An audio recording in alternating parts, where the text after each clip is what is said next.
Welkom mensen bij het eerste raceverslag van 2023. Met vandaag de Ronde van Lexmond. Een rondje om de hoek van Utrecht, dus een soort thuiswedstrijd. We staan met 6 man aan de start. En het weerbericht was niet heel veelbelovend. Het ging regenen eigenlijk vanaf 1 uur. En om 3 uur begon onze wedstrijd. Dus het heeft een hoge kans om een zware wedstrijd te worden. Dus laten we snel gaan kijken.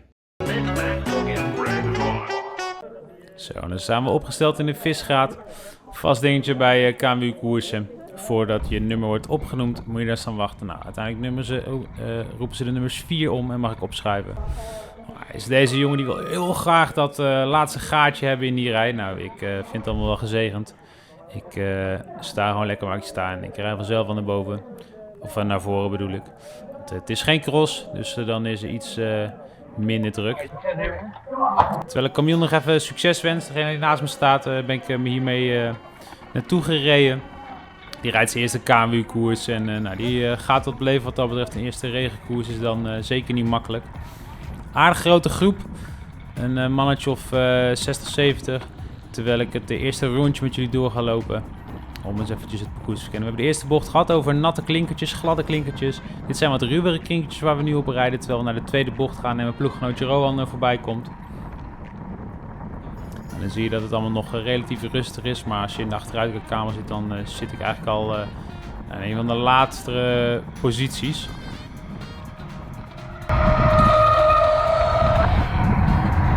Terwijl je nu meteen kon horen waarom ik het geluid wat zachter heb staan. Want die piepende schijfremmen, er zit natuurlijk niemand op te wachten. Terwijl je op het lange rechte stuk zit en daar is het eigenlijk altijd vol gas. Zeker als het op een lint gaat, dan weet je gewoon dat er gevlamd wordt. Dus we rijden nu gewoon 50 plus. Lange rechte stuk helemaal door naar achter. En op het moment dat dan de mensen denken, oké, we zijn bij de bocht, ik hou even in. Dan denk ik, nou, dan doe ik nog even 2 trappen extra en rem ik wat later. Nou, want met schijfremmen heb je gewoon genoeg remkracht altijd, ook al is het nat. En met de nieuwe wielen en de bredere bandjes zit ik ook helemaal goed wat betreft grip. Dus daar heb ik niet zo'n angst voor. Terwijl op dit stuk zitten er heel veel diepe plassen en putten waar je wel even goed moest opletten. Terwijl dan uiteindelijk het laatste stukje dan weer over ruwe klinkers gaat, totdat we hier weer op de gladde klinkers terechtkomen richting de laatste bocht. Nou, we hebben het rondje gehad, over start-finish. En heb je er zin in, denk je, tof, we zijn weer aan het koersen. Leuk die race verslagen. Nou, like hem dan ook vooral. En wil je niks missen, dan zou ik zeggen, abonneer. Want meer gaan er zeker komen. Terwijl we even doorschuiven. We zijn inmiddels een rondje verder. En dan word ik geroepen door mijn ploeggenoot. Die zegt, kom op, mee. Maar die gaat wel iets te flink naar voren voor mij doen. Ik wacht nog even tot het peloton iets vertraagt. En dan schuif ik op mijn gemakkie mee door net iets meer mijn energie te conserveren. Wat dat betreft voelde ik al wel dat er behoorlijk hard gereden werd. Zo zie ik aan mijn hartslag. Ik zit al ver over mijn drempel heen van 166. Dus wordt al maximaal gereden. En na elke bocht, zeker omdat het nat is, wordt er gewoon flink aangezet. Elke keer en moet je wel echt aanpoten. Terwijl je dan hier ziet hoe we in de hele groep samen zo die bocht hier doorgaan. Nou, dit was dus wel de traagste en de spannendste van allemaal op die klinkertjes. Nou, gelukkig deed iedereen er ook gewoon voorzichtig. Want zelfs in nat weer zie je dat we gewoon met 3-4 man gezamenlijk door de bocht gaan. En deze tweede bocht is in een soort van 2 delen. Dus je moet niet te vroeg op het gas gaan. En deze, ja, dat was een soort hobbel met wat wisselende ondergronden. Dus die was nog wel wat lastig. Ik nam vaak de binnenkant, buitenom beviel me niet zo. Terwijl het hier weer vol op een lint getrokken wordt. Nou, dan zie je dat achter is het op een lint. Voor mij is het op een lint. Dus zeker de eerste helft van de koers wordt echt hard gereden. Dus probeer weer wat op te schuiven. Hè? Want net als in de cross, als je niet naar voren aan het bewegen bent, dan schuif je naar achter. Ja, en dan kom je vanzelf in de problemen. Dus wat dat betreft lekker mee blijven doen. Was het belangrijkste. En dan verklein ik ook de kans dat ik gelost word. Dus als ik hier weer ruimte zie, zodat ik dat eigenlijk elke keer een beetje doe op het achterstuk. Gewoon lekker naar voren bewegen, scheelt weer een paar plekjes. En gaat het dan straks wat harder en heb ik het even moeilijk, kan ik altijd weer wat plekjes naar achter zakken. Heb ik een beetje rek wat dat betreft. Terwijl we hier links achter mij zien we Bas. Bas die rijdt zonder bril. Vind ik toch altijd knap. Ik zou dan niet kunnen zien. Maar voor hem is dat blijkbaar de oplossing om gewoon wel voldoende te kunnen zien. Terwijl ik hier nu voor het eerst een beetje echt de kop van de wedstrijd kan zien. Binnen handbereik is. Maar ik schuif nog niet helemaal naar voren op. Op een gegeven moment krijg ik last van beslagen glazen. Omdat het gewoon zo hard gereden wordt en ik zo ongecontroleerd aan het ademen ben dat mijn ruiten beslagen raken. Nou, het duurt even voordat ik daarvan af ben en de boel weer op orde heb. En dan is het rijden in zo'n grote groep is wel echt een naadje. Dan voel je er niet zo comfortabel bij als je niet alles helemaal goed kan zien. Maar ik blijf gewoon lekker meedoen als ik eenmaal weer goed zicht heb. En dan schrijf ik hier gewoon lekker in een derde positie in het wiel van Joren. En denk ik, kijk dat wiel, dat is een mooie. Daar ga ik eens even lekker bij het wiel zitten. En kijken wat er dan gebeurt. Maar ja, dan komen we daar uit de bocht en dan zet hij in één keer vol aan. Dat ik denk, oh joh, wat is dit ineens? Hier had ik niet op gepland. Dus nou, vol aanzetten. Kijken wat er gaat gebeuren. Nou, wat er ging gebeuren was een premiesprint. Want als we vlakbij start-finish zijn, komen ze in één keer van achteruit opgeschoven. En willen ze blijkbaar nog heel graag die premies hebben. Terwijl wij rijden op dat moment al 45 zie je. Dus zij komen gewoon met 50 plus voorbij gevlamd. Dus nou, geen premie. Ik had ook niet de behoefte om daar nog even een volle sprint te gaan trekken. Want ik was vooral bezig met erbij blijven. Dan maakte mijn voorwiel een klein slippertje waardoor ik even uitwaaide. Dan neem ik het zeker voor het onzekere. Geen zin om daar koste wat kost die bocht te houden. Dan kunnen vooral die witte strepen soms een beetje tricky zijn. Dus vanaf dit moment hield ik vooral weer de binnenbocht. Terwijl we hier links zien met twee renners elkaar raken. En dan hoor je op een gegeven moment ook gewoon die ratelende spaken. Dat iemand op zijn snelspanner, of bij een ander op zijn snelspanner klapte. Het is altijd een naar geluid dat je denkt, oh mijn dure wielen. Dus daar probeerde ik vooral buiten de buurt te blijven. Terwijl ik hier weer gewoon lekker aan de binnenkant zit. En meeschrijf met de voorkant van de koers. Ja, ik zit er dus elke keer. Maar ik probeer vooral niet met mijn neus in de wind te rijden.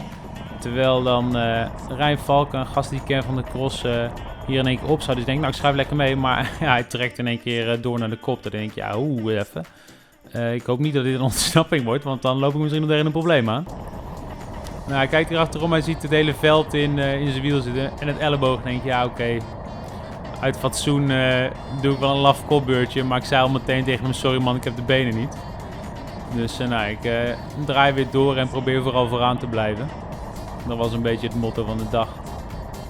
Nou, dat lukt dus allemaal aardig. Terwijl Bas hier ook gewoon lekker vooraan zit. Die rijdt echt een goede koers en die rijdt uiteindelijk ook het beste resultaat van ons allemaal.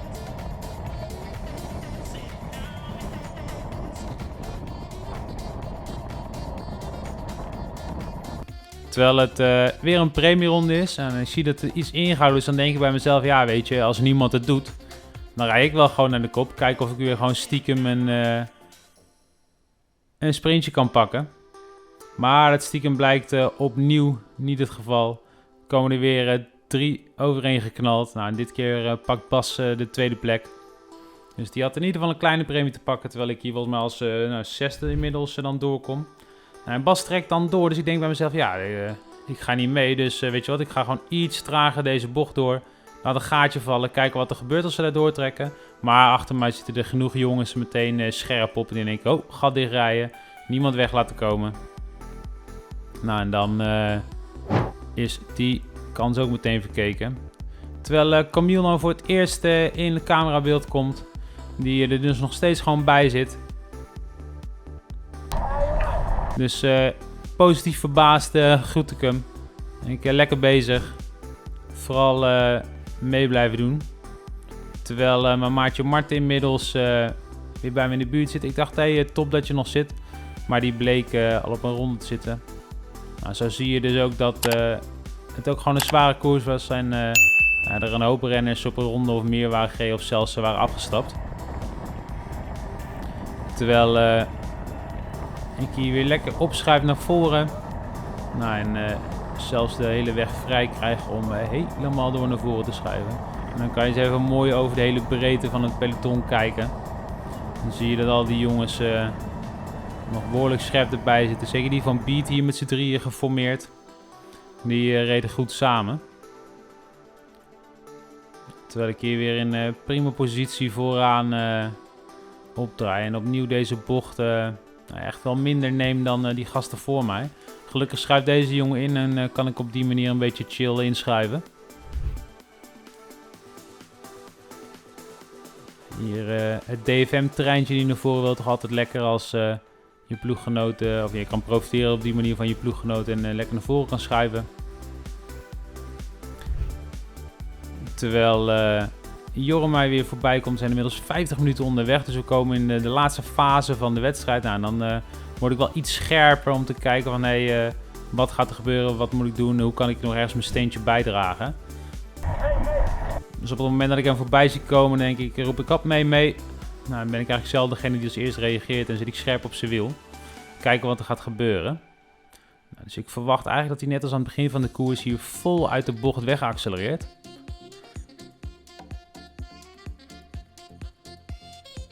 Maar er gebeurt niks. Dus ik zet er hard aan, maar ja, niks. Wachten, ik denk, ja, wat gaan we doen, Jorre?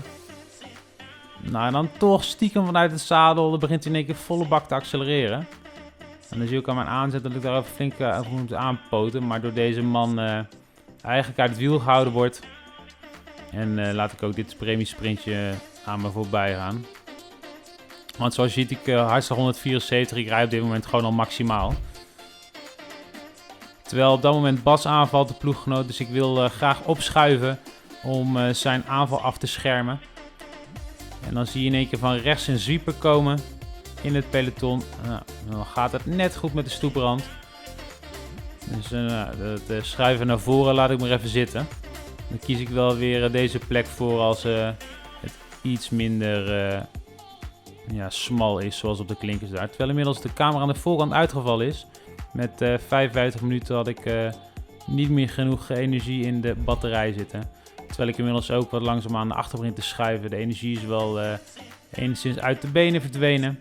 En nu gewoon een uur volle bak en koers. Terwijl ik nog 1 keer probeer naar voren te schuiven. Maar dat is eigenlijk een beetje mijn laatste wapenfeit. En dat is ook helemaal niet zo erg. Ik bedoel, de week hiervoor werd ik nog kansloos gelost tijdens een trainingsritje. En dacht ik van nou, nog een weekje hard trainen, hopelijk gaat het dan beter. Inmiddels zitten we in de laatste ronde en de laatste bocht. En dan zie ik al snel dat het helemaal niet zo verkeerd is om, als je niet fris erbij zit aan de voorkant, kan je hem beter laten lopen. Want zoals deze jongens, ja, daar had ik niet bij willen liggen. Liggen toch weer gewoon 10 man op een snuffert. Terwijl ik hier over de streep kom en gewoon gefinished ben in de staart van het peloton. En we nog even nagenieten met de jongens over hoe er gereden is. En dan hebben we toch weer een mooi wedstrijdje met elkaar achter de rug. Voor nu bedankt voor het kijken en ik zie jullie weer bij de volgende.